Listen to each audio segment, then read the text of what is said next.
विजयनगर के महाराज कृष्णदेव हर बार तेनाली की सूझबूझ से दंग रह जाते थे। इस बार भी तेनालीराम ने महाराज को हैरान कर दिया। दरअसल एक बार महाराज कृष्णदेव पड़ोस के राज्य पर जीत हासिल करके विजयनगर लौटे और उन्होंने उत्सव मनाने की घोषणा कर दी। पूरे नगर को ऐसा सजाया गया जैसे कोई बड़ा त्योहार हो। अपनी इस जीत को यादगार बनाने के लिए महाराज कृष्णदेव के मन में विचार आया कि क्यों न नगर में विजय स्तंभ बनवाया जाए। स्तंभ बनवाने के लिए महाराज ने राज्य के सबसे हुनरमंद शिल्पकार को तुरंत बुलवाया और उसे काम सौंप दिया। महाराज के आदेशानुसार शिल्पी भी अपने काम में जुट गया और कई हफ्तों तक दिन रात एक करके उसने विजय स्तंभ का काम पूरा किया। जैसे ही विजय स्तंभ बनकर तैयार हुआ तो महाराज समेत दरबारी व नगरवासी शिल्पकार की कला को देखकर उसके कायल हो गए। शिल्पी की कारीगरी से प्रसन्न होकर महाराज ने उसे दरबार में बुलाया और इनाम मांगने को कहा।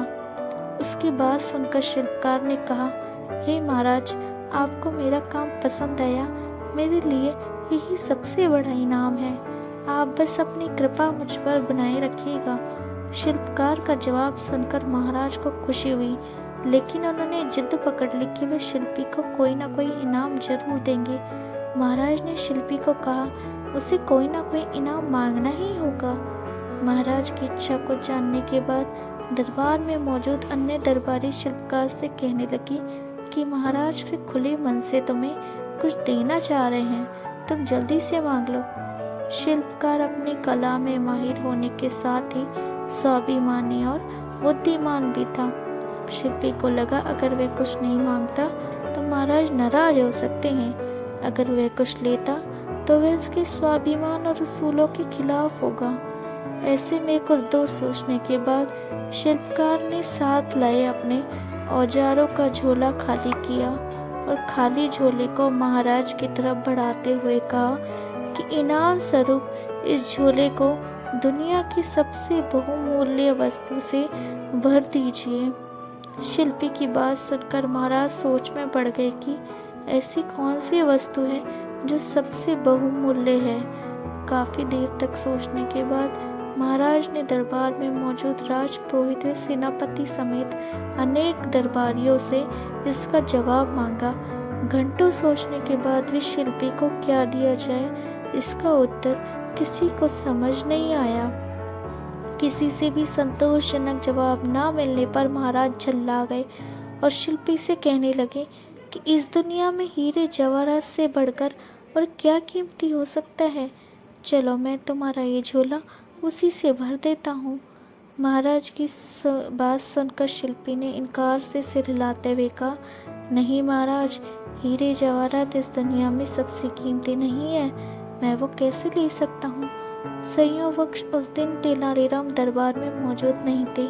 किसी से भी समस्या का समाधान नहीं मिलने पर महाराज ने तुरंत तेनालीराम को बुलाने का आदेश दिया। महाराज का संदेश मिलते ही तेनालीराम तुरंत दरबार की ओर निकल पड़े। रास्ते में सेवक ने तेनालीराम को महाराज की चिंता का कारण बता दिया। दरबार पहुंचते ही तेनालीराम ने सबसे पहले महाराज को प्रणाम किया और फिर सभा में मौजूद अन्य लोगों का अभिवादन किया।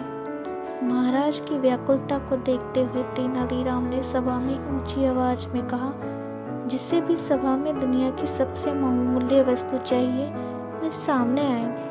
तेनालीराम की बात सुनकर शिल्पी आगे आया और अपना खाली झोला तेनालीराम की ओर बढ़ा दिया। शिल्पकार से झोला लेकर तेनालीराम ने उसके मुंह को खोला और हवा में 3-4 बार ऊपर नीचे हिलाकर थैले के मुंह को बांध दिया। इसके बाद तेनालीराम ने झोला शिल्पी की ओर आगे बढ़ाते हुए कहा कि अब आप ये झोला ले सकते हैं, क्योंकि मैंने इसमें दुनिया की सबसे कीमती वस्तु भर दी है। शिल्पकार ने भी झोला तानते हुए तेनालीराम को प्रणाम किया और फिर महाराज से अनुमति लेते हुए औजार उठाकर सभा से चला गया। यह दृश्य देखकर सभा में मौजूद सभी लोग अचंभित रह गए। महाराज ने उत्सुकता जताते हुए तेनाली से पूछा कि शिल्पी को खाली झोली देने का बावजूद भी वह बिना कुछ कहे ही क्यों चला गया। इससे पहले उसने हीरे जवाहरात जैसे कीमती सामान को बहुमूल्य मानने से भी इनकार। महाराज महाराज की उत्सुकता व दरबारियों के चेहरे पर प्रसन्न चिन्ह को देखते हुए तेनाली ने कहा, हे महाराज, वह झोला खाली बिल्कुल भी नहीं था, क्योंकि उसमें दुनिया की सबसे बहुमूल्य वस्तु यानी हवा भरी हुई थी। इस दुनिया में हवा से कीमती और क्या हो सकता है जिसके बिना हम जीवित नहीं रह सकते। तेनाली का जवाब सुनकर महाराज खुश हो गए और उसकी पीठ थपथपाने लगे। तेनालीराम की बुद्धिमत्ता से प्रसन्न होकर महाराज ने उसे इनाम स्वरूप अपने गले से एक कीमती मोतियों की माला निकालकर पहना दी। इस कहानी से हमें ये सीख मिलती है, पहली ये कि धन से स्वाभिमान नहीं खरीदा जा सकता, और दूसरी यह है कि दुनिया में सबसे कीमती हवा है जिसका मूल्य कोई नहीं चुका सकता। हमें यह मुफ्त में मिलती है, इसलिए हम इसे कीमती दौलत को समझ लेते हैं। दोस्तों, अगर ये कहानी अच्छी लगी हो तो चैनल को प्लीज़ लाइक और सब्सक्राइब कीजिएगा ताकि आपको और स्टोरीज़ मिलती रहें। Thank you so much for watching.